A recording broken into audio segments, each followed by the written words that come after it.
తెలంగాణ రాష్ట్ర శాసనమండలి కరీంనగర్, ఆదిలాబాద్, మెదక్, నిజామాబాద్ పట్టభద్రుల నియోజకవర్గం అలాగే ఉపాధ్యాయ నియోజకవర్గానికి సంబంధించినటువంటి కౌంటింగ్ ప్రక్రియ ఉదయం 6 గంటల నుంచి ప్రారంభమైంది. అయితే ఈ దఫా 3,55,000 పైసలకు ఓటర్లు ఉంటే 70.40% నమోదైంది. 2,55,000 వరకు ఓటు హక్కును వినియోగించుకున్నారు. 56 మంది అభ్యర్థులు బరిలో ఉన్నారు. ప్రధానంగా నలుగురు పోటీ పడుతున్నారు. త్రిముఖ పోటీ ప్రధానంగా ఉండేటువంటి అవకాశం ఉంది. అయితే ఈ దఫా చాలామంది అభ్యర్థులు తాము పోటీ చేశారు. వివిధ ప్రాంతాల నుంచి వచ్చి కౌంటింగ్ కేంద్రానికి వచ్చారు. ఈ దఫా ఏంటంటే గతంలో 11,000 వరకు చెల్లని ఓట్లు ఉంటాయి. ఇప్పటికే చెల్లిన ఓట్లు, చెల్లనివి, వ్యాలిడ్ అండ్ ఇన్వాలిడ్ ఓట్లకు సంబంధించినటువంటి బ్యాలెట్ పత్రాలని వేరు చేసే కార్యక్రమం అనేది కొనసాగుతూనే ఉంది. కొంత అభ్యంతరాలు వ్యక్తం చేస్తున్నారు, ఆందోళనకు సిద్ధమయ్యారు. ఇండిపెండెంట్ అభ్యర్థులందరూ మనతో ఉన్నారు. వీళ్ళ అభిప్రాయం కూడా తెలుసుకుందాం. ఏంటి అసలు మీ ప్రధానమైనటువంటి డిమాండ్ ఏంది? మీరు ఏం అబ్జర్వ్ చేశారు? సార్, గతంలో కంటే ఎక్కువ చెల్లని ఓట్లు రావడం అనేది ఎక్కడ అదేదో ప్రాబ్లం ఉంది. ఆ టెక్నికల్ ఇష్యూని మనము ట్రైనింగ్గా లేకపోతే అవగాహన కల్పించడం ఒక కార్యక్రమం చేస్తే బాగుండేదని నా తరఫున ఈసీకి నా విన్నపం. అంటే మీరు ఫిర్యాదు చేశారా? చేయడానికి సిద్ధంగా ఉన్నారా? 56 మందిలో నలుగురు సీరియస్ ఉన్నారు అనుకుందాం. ముగ్గురే త్రిముఖ పోటీలకు నడుస్తున్నది అందరికీ తెలిసిన విషయమే. మిగతా 53 మంది ఉంటారు. 53 మంది కలిసి కట్టకట్టుకొని ఏమన్నా వినతిపత్రం సామూహికంగా ఇచ్చే అవకాశం ఉందా? ఎస్, నా పేరు అంగా సంపత్ యాదవ్. నేను ఇండిపెండెంట్ క్యాండిడేట్. నా సీరియల్ నెంబర్ 12. మేము పొద్దున్న నుంచి చూస్తున్నాం. ప్రతి 10 ఓట్లు తీసుకుంటే అందులో ఒక 3 నుంచి 4 ఓట్లు రిజెక్ట్ అవుతున్నాయి. కారణం ఏంటంటే ఇటు ప్రభుత్వ యంత్రాంగం మా పోటీ చేసేటటువంటి అభ్యర్థులకు అవగాహన కల్పించకపోవడం, మేము అటు ఓటర్లకు మేము అవగాహన కల్పించకపోవడం వల్ల ఇప్పటికే ఒక 35,000 నుంచి 40,000 ఓట్లు రిజెక్ట్ అయినాయి. ఇంకా అవి బయటకు వస్తే కంప్లీట్గా బయటకు వస్తే 80,000 ఓట్ల దాకా 80 నుంచి 90,000 ఓట్లు కూడా రిజెక్ట్ అయ్యేటువంటి అవకాశం ఉంది. ఈ కేవలం గ్రాడ్యుయేట్లే కాదు, మేము పోస్టల్ బ్యాలెట్ ఓట్లను కూడా పరిశీలించడం, అందులో కూడా ఆ పోస్టల్ బ్యాలెట్ ఓట్లు కూడా అవి రిజెక్ట్ అవుతూ ఉన్నాయి. సో ఇది చాలా ఈ రాజ్యాంగబద్ధంగా జరుగుతున్నట్టుగా కనిపిస్తలేదు. ఎందుకంటే దీంట్లో ప్రభుత్వం యంత్రాంగం పూర్తిగా అవగాహన మాకు పోటీ చేసే క్యాండిడేట్లకు ఒకరోజు మీటింగ్ పెట్టి మాకు చేసినట్లు కనుక అయితే మా ద్వారా ఇంకా గ్రాడ్యుయేట్లకు పూర్తిగా అవగాహన వెళ్ళేది. దాని ద్వారా ఈ ఓటు అనేది వృధా కాకుండా ఉండేది. రైట్, మీరు చెప్పండి. ఒకటి, దాదాపు 100 మంది అభ్యర్థులు పోటీ కొరకి నామినేషన్ పత్రాలు దాఖలు చేశారు. 30 అభ్యర్థులకు సంబంధించినటువంటి దరఖాస్తులు స్క్రూటినీలో కొట్టుకుపోయాయి.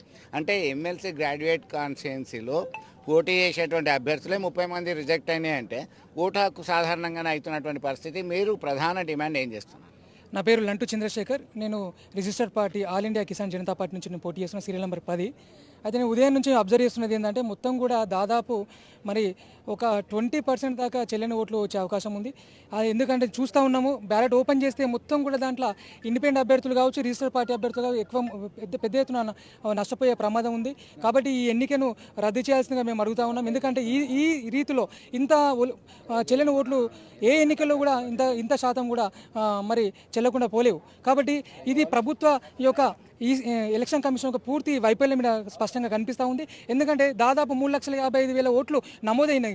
దీంట్లో 2,50,000 చిల్లర మరి ఓటు వేసారు. కానీ ఓటు వేసిన వాళ్ళు కూడా సక్రమంగా ఓటు వేయలేరు. దీని కనీస అవగాహన ఈ ఎలక్షన్ కమిషన్ వాళ్ళు మరి ఆర్ఓ గారు కల్పించాల్సిన బాధ్యత. కానీ ఏం తప్పులు గుర్తించారు మీరు అసలు? నా పేరు కస్బా శంకర్రావు. నేను పటాన్చేరు నుండి మెదక్, నిజామాబాద్, కరీంనగర్, ఆదిలాబాద్ గ్రాడ్యుయేట్ ఎమ్మెల్సీ అభ్యర్థిగా, ఇండిపెండెంట్ అభ్యర్థిగా పోటీ చేసిన.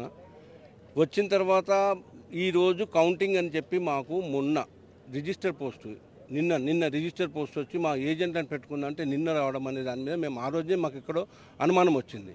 ఇక్కడ కలెక్టర్ గారిని మేము అడిగినాం, మేడం కనీసం రేపు ఓట్ల ప్రక్రియ సక్రమంగా జరుగుతుందా అని అంటే ఆమె మాకు టైం వేయలేదు, వేరే వాళ్ళు మాకు ఇచ్చారు, సక్రమంగా జరుగుతుంది, మేము నిర్ణయం మంచిగా తీసుకున్నామని చెప్పి తీరా ఇక్కడికి వచ్చి చూసిన తర్వాత నేను ఓపెన్ చేస్తున్న ప్రతి డబ్బా దగ్గరికి వెళ్ళి నేను కౌంటింగ్ చేస్తున్నప్పుడు ప్రతి దాంట్లో చెల్లని ఓట్లు ఒక సైడు, చెల్లే ఓట్లు ఒక సైడ్ అని తీసి పెడుతున్నారు. ఇప్పటి వరకు అనధికారికంగా మాకు వచ్చిన సమాచారం 35,000 ఓట్లు చెల్లలేదు.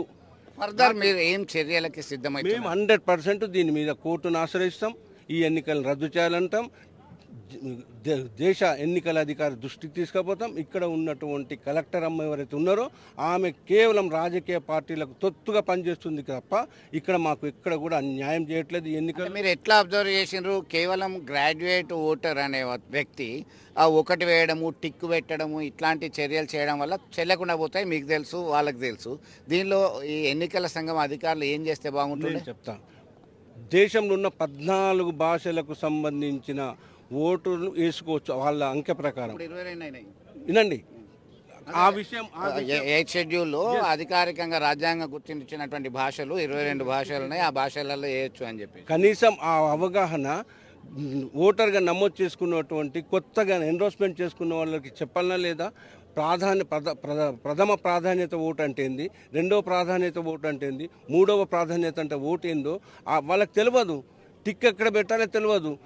ఇట్లా జరిగిందా లేకపోతే దీని వెనుక ఏదో కుట్ర కూడా ఉన్నదనేటువంటి కోణంలో కూడా మేము ఆలోచించాల్సి వస్తుంది. ఇంత పెద్ద ఎత్తున చెల్లని ఓట్లు, వేల ఓట్లు, 62,000 ఓట్లు దాటే పరిస్థితి, 70,000 ఓట్లు మధ్యరాత్రి వరకు వచ్చే పరిస్థితి ఉంది. అందుకనే వెంటనే ఈ ఎన్నికల ప్రక్రియను ఆపాలి, ఎన్నికలను మళ్ళీ తిరిగి నిర్వహించాలనేది మా ప్రధాన డిమాండ్.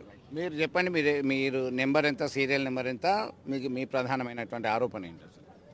నేను గుమ్మడి శ్రీశైలం ముద్రాజ్, నాది సీరియల్ నెంబర్ 23. ఎలక్షన్ కమిషన్ లోపల వల్ల లేకపోతే ఇందులోనేదన్నా అక్రమం జరిగిందనో మేము డౌట్ రేజ్ చేస్తున్నాం. ఎప్పుడూ జరగంది ఈ టైంలో ఇంత అంటే ఇప్పటికే 35,000 ఓట్లు 30,000 ఓట్లు చెల్లని ఓట్లు అయినాయి. అంటే ఇంకా ఒక 150 ఏదో చేసిర్రు, ఇంకా 390 బూతుల దాకా చేసేది ఉంది. అంటే దీంట్లో అవినీతి జరిగింది, ఏదో మిస్గైడ్ జరిగింది, కావాలని చేశారని మేము అందరం ఇండిపెండెంట్లు కానీ అభ్యర్థులు కానీ కోరుకుంటున్నాం. ఇలా ఇది ఏమైందంటే గెలిచే వాళ్ళు ఓడిపోతున్నారు, ఓడేవాళ్ళు గెలుస్తారు. మా బాధ అదే. వాస్తవానికి ఒకటి గ్రాడ్యుయేట్స్ కొందరు వేసినా కానీ మా డౌట్ ఏంటంటే వేసిన తర్వాత 1 వేసిన తర్వాత రౌండ్ పెట్టారు. అంటే ఇన్ని ఓట్లు రౌండ్ ఎందుకు పెడతారు? ఏదో మిస్గైడ్ అయింది, అక్రమం జరిగిందనే మేము కోరుకుంటున్నాం. మీరు చెప్పండి, ఏం చేస్తున్నారు మీరు, ఎట్లాంటి చర్యలు తీసుకునే ముందుగా ఆర్టీవీ యజమాన్యానికి అదేవిధంగా వీక్షకులందరికీ హృదయపూర్వక శుభాభినందనలు తెలియజేస్తూ నేను మీ జర్నలిస్ట్ విక్రమ్ రెడ్డి వేముల. నేను పట్టభద్రుల స్థానం అయితే ఉపాధ్యాయుల స్థానం నుంచి 2 స్థానాల్లో పోటీలో ఉన్నా. పట్టభద్రుల స్థానంలో ఉన్నది 53, అదే ఉపాధ్యాయ స్థానంలో 13వ క్రమ సంఖ్యలో పోటీలో ఉన్న పేరు జర్నలిస్ట్ విక్రమ్ రెడ్డి వేముల. మీరు చెప్పండి, 2 స్థానాల నుంచి ఒకవైపు పట్టభద్రుల నుంచి ఇంకొక వైపు టీచర్స్ కాన్స్టిట్యూన్సీ నుంచి మీరు పోటీలో ఉన్నారు. ఈ టీచర్స్ కాన్స్టిట్యూన్సీలో కూడా ఓట్లు చెల్లకుండా పోయినాయి. అవును, కేవలం ఈ పట్టభద్రుల స్థానంది మాత్రమే తెరమీనికి వస్తూ ఉన్నది. నిజంగా బాధ ఇస్తూ ఉన్నది. ఇటు ఇంత పెద్ద ఎత్తున ఓట్లు, అందులో మరీ ముఖ్యంగా ఈ ఉపాధ్యాయులకు సంబంధించినవి కూడా చెల్లకుండా పోవడం మాకు తీవ్ర నిరాశ కల్పిస్తూ ఉన్నది. ఎన్నికల సంఘం మీద మాకు తీవ్రమైనటువంటి అనుమానాలు దాపురిస్తూ ఉన్నాయి. ఎందుకంటే ఎన్నికలు సక్రమంగా నిర్వహించలేదు, ఎన్నికలు నిర్వహించడమని తూతు మంత్రం తుమ్మకాయ మంత్రం అన్నట్టుగా వాళ్ళు మమా అనిపించే ప్రక్రియలో ఈ కోట్లాది రూపాయల ధనాన్ని, వనరులను, ఆర్థిక వనరులను, అదేవిధంగా మానవ వనరులను వృధా చేసేందుకు మాత్రమే ఈ ఫలితం అనేది కనిపిస్తూ ఉన్నది. చెప్పండి, ఏం చేస్తారు అన్న? నేను మీ జగన్ రెడ్డి స్వతంత్ర అభ్యర్థిగా కాంటెస్ట్ చేస్తున్నాను. నేను ఏం చెప్పదలుచుకున్నా అంటే, మొదటి నుంచి అధికారులు సరైన అవగాహన కలిగించలేదు, దాని ద్వారానే ఇట్లా ఇటువంటి పరిణామాలు తలెత్తున్నాయి. మరొకటి ఏం చెప్పదలుచుకున్నా అంటే, ఇందులో ఇప్పుడు కరెక్ట్ ఓటేసినా కూడా దానికి చెల్లకుండా ఏమైనా చేశారా? ఇది 1 ఉంటే దానికి గుండ్రం పెట్టడం, లేదంటే 1 ఉంటే దానికి ముందు 0 పెట్టడం, అట్లా ఏమైనా జరిగిందా? రెండోది ఏం చెప్పదలుచుకున్నా అంటే, ఇప్పుడు మనకు ఉద్యోగస్తులు వేసే పోస్టల్ బ్యాలెట్ ఓట్లు కూడా చెల్లకుండా పోయినాయి. మరి అంటే వీళ్ళు ఎట్లా చెల్లకుండా పోతాయి? మీరు కరెక్ట్ ట్రైనింగ్ అని ఇవ్వలేదు, లేదంటే వాళ్ళు కరెక్ట్ వేసినా కూడా మీరు చెల్లకుండా వేసిరా? ఇటువంటి మీరు సరైన చర్య తీసుకోవాలని మీ ద్వారా ఈసీఐని కోరుతున్నాను. మొత్తం మీద ఒకటే డిమాండ్ చేస్తున్నటువంటి పరిస్థితి. ఎన్నికల సంఘ అధికారులకు ఖచ్చితంగా ఫిర్యాదు చేస్తాం. ఇన్ని ఓట్లు చెల్లకుండా పోవడం అనేది ఇదే ప్రథమం. ఎలా ఓటు వేయాలి, ఎలా అయితే వ్యాలిడ్ అనే దానిపైన కనీస అవగాహన కల్పించడంలో అధికారులు వైఫల్యం చెందారు అని చెప్పి ప్రధానంగా ఆరోపణ చేస్తున్నటువంటి పరిస్థితి అయితే చూస్తున్నాం. విడుదల సుమంత్తో కలిసి చంద్రశేఖర్, RTV, కరీంనగర్ నుండి. మరిన్ని వీడియోస్ కోసం ఛానల్ ని సబ్స్క్రైబ్ చేయండి. లేటెస్ట్ అప్డేట్స్ కోసం వాట్సాప్ ఛానల్ ని ఫాలో అవ్వండి. ఆ లింక్ డిస్క్రిప్షన్ లో ఉంది.